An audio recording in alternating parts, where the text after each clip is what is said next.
book on Lincoln's economic policies, which again go back to the policies of Hamilton and Carey and others. So there's been a continuous stream of economic policy from Hamilton from the late 1700s all the way up to the current situation. And we're debating it and discussing it today. And it's my proposal that the African countries, as well as my own country, the United States, would go back and adopt what's called a national bank policy, which we've had in this country from time to time. So this is something that has been a driver of economic growth for any country in the world that's applied these principles over the last several hundred years. And most people in the United States know almost nothing about Hamilton. He developed a policy that later became called the American System of Political Economy. That was a name given to it. And it's in direct opposition to what you think is economic policy of Adam Smith and free trade. And all these authors attack Adam Smith and free trade because it's not an economic policy. Free trade is a policy that only empires can survive on. And people in here are probably most familiar with the British Empire. And the British Empire, of course, in Africa, probably more than the French Empire, I would think, has destroyed Africa. And in fact, many of the problems that exist in Africa today are still left over from the British Empire. Nigeria is a case I'm very familiar with, Sudan, Kenya, most of South Africa, Southern Africa. So the difference in the policy comes from a different conception and intention. Hamilton's view was that credit, not money, but credit was the key to developing the growth of an economy. That money may be something you possess and you have that comes from the past, but credit is something you issue for the future. And in fact, money itself, viewed in simply monetarist terms, is not useful. I mean, people may think they possess something when they have money, but they don't really possess very much, because really what an economy depends on is the physical products that economy produces: food, housing, electricity, etc. And basically what Hamilton's view was that if you're going to have a larger view of economics, if you're going to have a strong nation, then you have to have people who have the material standard of living in terms of housing, clean water, electricity, food, so that they would have the leisure to actually think about the best national policy for their country. Democracy is not simply about who goes and votes. Democracy is about having educated citizens who can discuss and debate among themselves what is best for the future of their country and the future of this world. So there is no difference between economic development and the development of a nation. No country except an empire has ever developed in what we have recorded history by free trade. Free trade is always a method of suppression, rape, destruction, and looting. It has nothing to do with actual economics. And in fact, the sole most valuable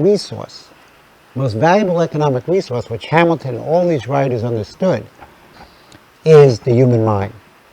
Development of the human mind is the greatest resource, because from the human mind you have the creative imagination and ability to discover new scientific principles in the universe, which lead to new technologies. And new technologies lead to new methods of increasing what these guys all call the productive powers of labor. To make your economy more productive comes from science, scientific discoveries. So all economic policy should be to develop an economy and develop a society that develops the human mind. And this is what Hamilton's intention is, and all these followers' intention. I mean, in fact, they talk about the capital of the mind. in the same way you talk about capital, the same way you talk about nature. And the start of this comes in our country, the United States, in the 17... Oh.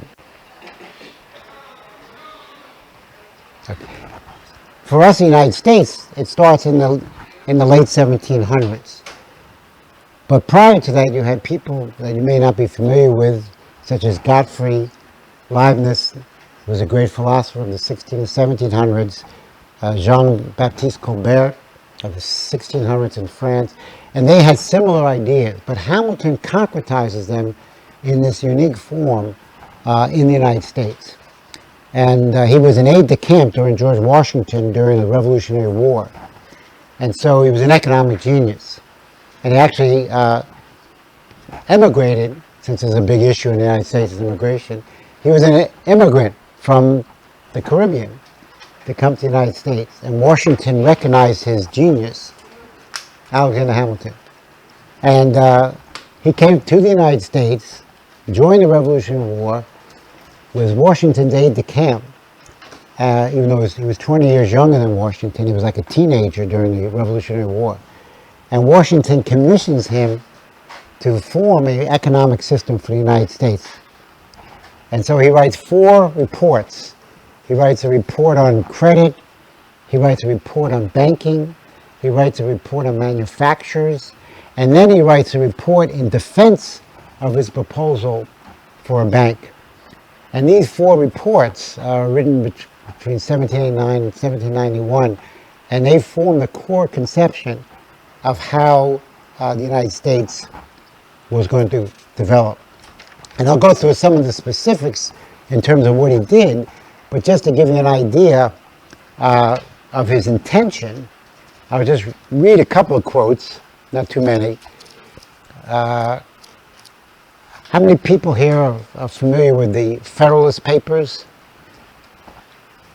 Yeah, they were a series of papers written by Hamilton, Madison, and Jay to convince the people of New York to vote for the Constitution. And they're absolutely brilliant in discussing the principles of government, which unfortunately many of my American citizens today have never read and actually would have difficulty reading because the language is very elevated. So Hamilton writes the very first Federalist paper. So these are being discussed like in the New York Times in New York, prior to the New York State adopting the convention, the Constitution. And if this gives you an idea of what Hamilton is thinking, it has been frequently remarked that it seems to have been reserved for the people of this country, by their conduct and example, to decide the important question whether societies of men are really capable or not of establishing good government from reflection and choice, or whether they are forever destined to depend for their political constitutions on accident and force. So he's saying, to start off the Federalist Papers, we Americans have to make conscious decision about what kind of government we want to have. And this, of course, means we have to have, as I said, thinking Americans. The other aspect of Hamilton's economics, which is not understood, and I get into a lot of interesting discussions in Africa about this, is the role of the state. The fact is that since free trade says there's no state, it's laissez-faire, and we'll let the markets decide. Well, frankly, in the words of Joe Biden, that's malarkey. It has no truth whatsoever. The free markets are controlled and they destroy, they don't develop. The state has a role, not to control the country, but the state has a role in helping nurture and issue the credit necessary for its development. And of all the African leaders I've been studying, well, Kwame Nkrumah had a conception of this. And in more recent period, it was the former, now deceased Prime Minister of Ethiopia, Meles Zenawi. If you read his books on attack on neoliberalism, he understood that the state has a role. In fact, in the Ethiopian economy, I've been there several times, studied the economy, written reports on it for the Ethiopians.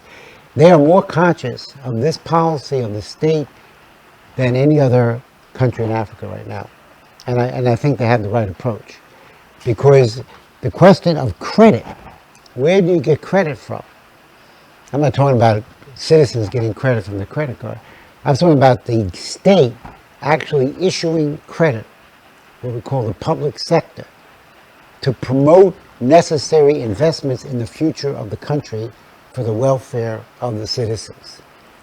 And this can only be done by investments that countries make in the present for the future.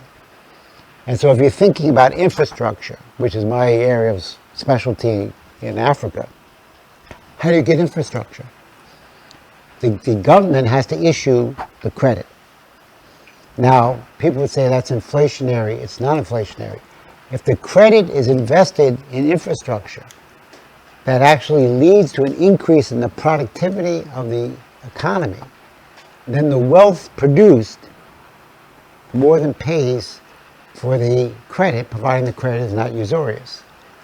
And this is a key conception. The United States has gone through several periods where we've had a national credit policy. We had under George Washington, John Quincy Adams, Lincoln, McKinley, Franklin Roosevelt, where the government issued public sector credit. And actually it's in the U.S. Constitution, in Article 1, that the government has a right to issue credit. But now the propaganda that comes out says, no, you can't issue credit, you have to borrow from a bank, a commercial bank. Well, no country, for the welfare of its people, should ever be held hostage to a commercial bank. So one of the things that I'll just go through briefly is, as Hamilton set up a national bank for the United States in 1791. Very controversial. Well, yeah, of course. Of course, he was a major proponent against slavery. He joined the Free Africa Society, and of course, he was, quote, not even considered a white man, because he actually came from the Caribbean. So he set up this concept of a national bank, where the bank would be working with the government to create credit for the development of industry, agriculture, and infrastructure in the country. And he got attacked by people like Jefferson and Madison for saying, no, this is violating states' rights. And Hamilton wrote a beautiful defense, which Washington asked him to do, saying that the creation of a national bank was a sovereign act. Because if you look at the Constitution, the preamble, which is the best part of our Constitution, says to provide for our posterity and welfare and defense of our country. And so Hamilton said, using the principle of the general welfare, the government has a right to create another institution for the purpose of generating the welfare of the country. So there are really two different economic conceptions here at stake. One is making money, which is free trade. Looting, making money, what is it called? Buying low, cheap price, selling dear. We've seen it throughout Africa, throughout the whole colonial period, the post-colonial period, the IMF, neoliberal period. And then there's another conception that says, no, money is not really what we're interested in. We're interested in increasing the physical wealth of a society. How much food is there produced and consumed? How many megawatts of electricity are produced and consumed? How many railroads do you have per square area of your country? These are measurements of physical economy, which are not money. So real economy is not dependent on prices. Stock markets, to me, are useless. I like the fact the Ethiopians have still outlawed a stock market in their country. I think that's a good decision. There's a lot of pressure on them now to change that. They have been holding out against the IMF World Bank policies, although the new president, Abe, is getting a little bit soft on these issues. But nevertheless, they have held out against these kind of policies. Credit is something different. Credit is, how do you make a decision to invest today that will increase the wealth of your economy 20 to 40 years from now? So a real economist, just like a real statesman, would be saying to himself, what do I want my country to look like in 1 to 2 generations? And this is very clear with some of Kwame Nkrumah's writings, especially if you look at, I think, United We Stand, or We Must Unite. It was very clear in there. So you have to think about what is going to exist maybe after you passed away, maybe not, but certainly 20 to 40 years in the future. So you have to be thinking about the future all the time. Any great leader thinks about the future more than the present, because the future tells him what to do in the present. And that's the way, and that's the credit enables you to move from the present into the future. Not how much money I made today day trading in Wall Street. I mean, personally, I don't make any money, which is a problem, but I'm not, for me, it's more important to actually have an economy than have money. And so one of the things, I'll just read you another quote from Hamilton, 1795, in his reports to Congress, how he discusses credit as opposed to money. And all that's based on an ideal society. Well, it's based on what society should be, and can be, and has been at various times in its better moments. It seems like today's society seems like it might get trapped. So say it. Well, the culture in the United States is collapsing. I mean, our last great forward-looking statesman was John Kennedy, and that was over a half century ago.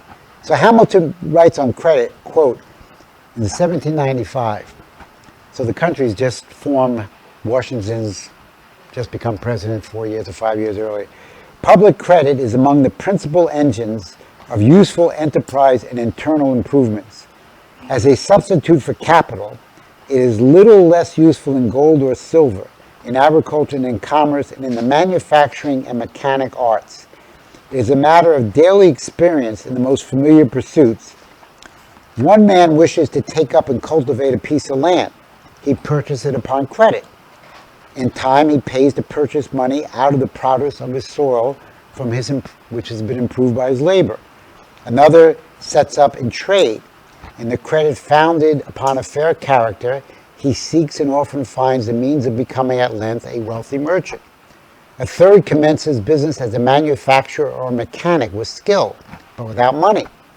It is credit that enables him to procure the tools, the materials, and even the substance which he stands in need until his industry has supplied him with capital. And even then he derives from the established and increased credit the means of extending his undertakings. And Hamilton's view is that, don't forget, we were 13 agrarian colonies with no industry. Almost all the wealth in the United States was produced from agriculture. And Hamilton knew that was insufficient. He wanted to see the United States have a manufacturing, urbanized, industrialized society, of which agriculture would benefit from the mechanization and technology that would come from the manufacturing sector. But he envisioned, which did take place, a massive shift of our employment from the colonies to now most of our employment is in industry and science when we're actually practicing it. So this was a direction that he wanted the country to go. Now, just to get into some of the specifics, because this is a little tricky, so I'll just try to keep it simple. The United States, when we were done with the Revolutionary War, we had about $75 million in debt. The American soldiers and citizens had lent money to the various state and local governments, $40 million. $25 million the states borrowed so they could function, and then $10 million is owed to foreigners. So $75 million then is a fortune. We're talking about 1783. So Hamilton devised a means which united the country and took the debt and made the debt into capital. And this is where his genius comes in. It is amazing. So what he did is he said the federal government, our new government under George Washington, will assume this entire $75 million debt. To pay that debt back, we would need $1 million a year just in debt service. So what he did is he took out another loan, and he used that loan as a means of then the people who had the certificates of the $75 million debt, they could then purchase certificates of this new debt. And so the new debt would serve as a way of consolidating all the different debts they had. And he, instead of getting 6% interest, which they promised, he said, look, for the benefit of your country, take a cut and we'll give you 4% interest on your return. So all the debt certificates they had, they could buy loans of this new debt. So this began to uniform the country and uniform the currency. So the government then also stipulated, and again it's in Article 1 of our Constitution, that the government can collect taxes, collect tariffs, impose duties. Tariffs for the right reason. So he stipulated that $600,000 would come from the revenues collected in these various means, including the sale of land, to begin to pay down the debt. He said debt is never a problem if you provide a means of extinguishing the debt. It's never a problem. So anyone who says going into debt is a problem, it's not true. Usurious debt, yes. But government debt at 2 to 3% interest rates, or concessionary debt, is perfectly legitimate, because you're not trying to make a fortune by taking someone's money, you're creating debt to issue credit. So Hamilton basically unified the entire debt with another loan, and he allowed all the people who had these certificates of debt from the 75 million to purchase this new debt, and they would get paid 4% interest on it. Then he did something that was totally revolutionary, which is he formed a national bank. We never had a national bank. We had all separate little banks, Bank of New York, Bank of Pennsylvania. He said, no, we're going to have a national bank. We're not going to get rid of these banks, but we're going to have a national bank. And the bank would start off with $10 million in capital stock. $2 million would come from the federal government, the government at the time. $8 million would come from people using their debt certificates to buy stock in this bank. So the capital stock was $10 million. The United States government was tied to the bank because the government gave $2 million. Plus, 1/4 of the 24 governors, board of governors, were appointed by the federal government. The rest were private. But the bank would be a private bank. We were looking at that completely out of the whole thing. Well, there would be a private bank. It would be partly funded, owned by the people who put the stock into it, and not like the Federal Reserve today, which is owned by private banks. This would be an operating commercial bank. It would be an operating commercial bank jointly regulated by the federal government. So the government would regulate the bank. The bank was not allowed to trade in securities, was not allowed to buy other people's debt, had to have its books looked at by the federal government.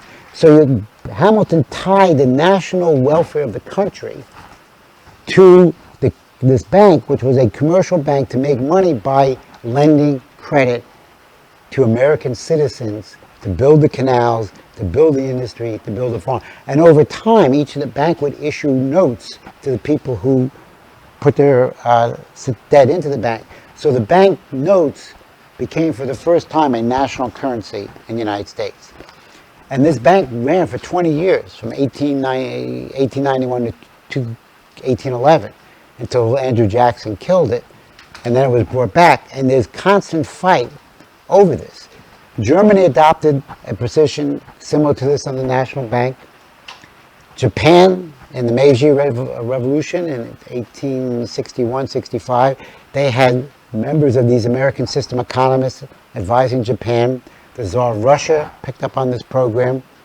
Japan, and today, China is actually applying aspects of this program, where you actually have support from the government to commercial institutions, but just given the support to actually lend the money for the purposes of infrastructure and industry, not paying back debt, not investing in day trading on the stock market, not trading in securities, which is what, about $5 trillion days traded in the world, most of it in the city of London.